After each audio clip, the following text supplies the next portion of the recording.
नमस्कार। आज हम हार्पर ली के क्लासिक उपन्यास टू किल अ मॉकिंगबर्ड पर लिखी गई एक हिंदी समीक्षा पर बात करेंगे। हमारे पास ये स्रोत है, एक समीक्षा। तो आज हमारा मकसद सिर्फ कहानी दोहराना नहीं है, बल्कि ये देखना है कि इस समीक्षक को क्या खास लगा, कौन से पहलू उभारे गए। चलिए देखते हैं ये समीक्षा हमें क्या बताती है। तो समीक्षा शुरू होती है उपन्यास की सेटिंग से। 1960 में छपी किताब, अमेरिका को वो काल्पनिक शहर मैकॉम, और कहानी सुनाई गई है स्काउट फिंच, एक छोटी बच्ची की नजरों से। समीक्षक इस पर काफी जोर देते हैं ना। हाँ, बिल्कुल। समीक्षक कहती है कि ये जो बच्चे का नजरिया है ना, यही इसे खास बनाता है। मतलब नस्ल भेद और नाइंसाफी जैसे भारी मुद्दे एक बच्ची की मासूम आंखों से देखना, वो ज्यादा असर करता है। हाँ, और खासकर जब उसके पिता एटिकस फिंच जो वकील हैं, हम्म। वो टॉम रॉबिन्सन, एक अश्वेत व्यक्ति का बचाव करते हैं जिन पर झूठा इल्जाम है। सही कहा। और समीक्षक के लिए ये सिर्फ कहानी का एक हिस्सा नहीं है। वो कहती हैं कि स्काउट की जो मासूमियत है, वो पाठक को समाज का दोहरापन, उसकी कड़वी सच्चाई बिना किसी लाग लपेट के दिखाती है। अच्छा। और यही चीज उनके हिसाब से किताब को आज भी प्रासंगिक बनाती है।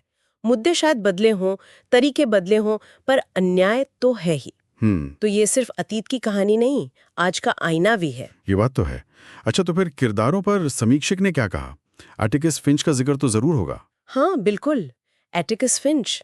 समीक्षक उन्हें सिर्फ एक अच्छा इंसान नहीं मानती। वो कहती है वो नैतिक साहस की एक मिसाल है। लेकिन दिलचस्प बात यह है कि उनकी ताकत सिर्फ उनके भाषणों में नहीं है, बल्कि मुश्किल हालात में भी वो कितने शांत और दृढ़ रहते हैं, उसमें है।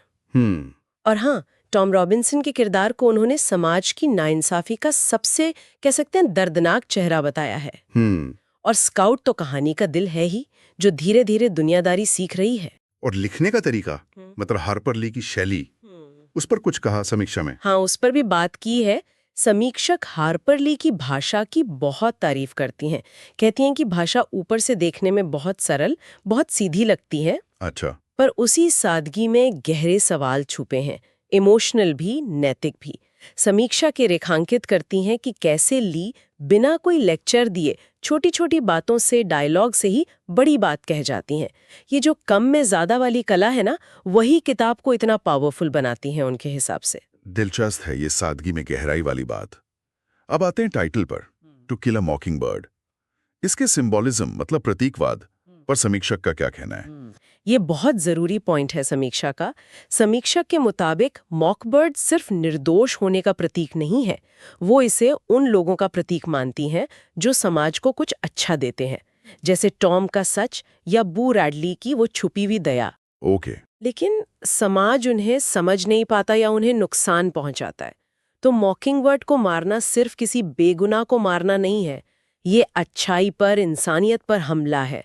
और समीक्षक इसे सीधे किताब के मेन मैसेज से जोड़ती हैं कि अन्याय के खिलाफ खड़ा होना क्यों जरूरी है, चाहे सब आपके खिलाफ हो।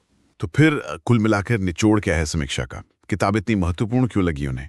समीक्षक का मानना है कि ये किताब महज एक कहानी नहीं है, ये आपको एक तरह से नैतिक जिम्मेदारी का एहसास कराती है। ये पाठक को सोचने पर मजबूर करती है, अपने समाज के बारे में, अपने अंदर बैठे पूर्वाग्रहों के बारे में, अपनी अंतरात्मा के बारे में।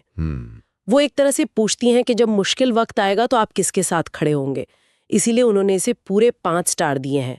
कहती हैं कि ये सवाल आज भी उतने ही जरूरी हैं। ठीक है, ये वाकई सोचने वाली बात है। काफी गहरा विश्लेषण है। हाँ, और यहीं से एक और सवाल मन में आता है, जिसका इशारा समीक्षा में भी मिलता है।